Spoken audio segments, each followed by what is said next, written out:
অল্প পুঁজির ব্যবসা, পুঁজি অল্প হলেও ব্যবসা বেশি। তারপরে হচ্ছে এটি দলগত একটা ব্যবসা। আর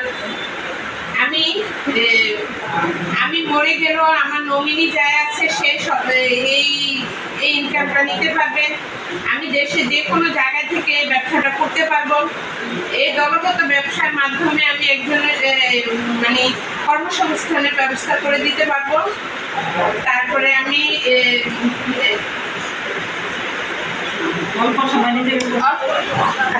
আপনি বলেন সময়ে নিজেকে প্রতিষ্ঠিত করতে পারবো, অন্যকে এই প্রতিষ্ঠা করে দিতে পারবো। তারপরে হলো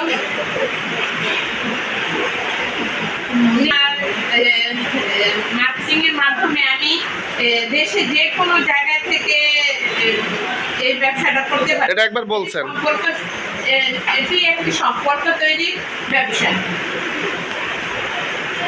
যে ওনার উদ্দেশ্যে করতালি দিই আমরা। কয়টা হয়েছে? 8টা। যে আসেন 8টা পর্যন্ত, একটু জোরে।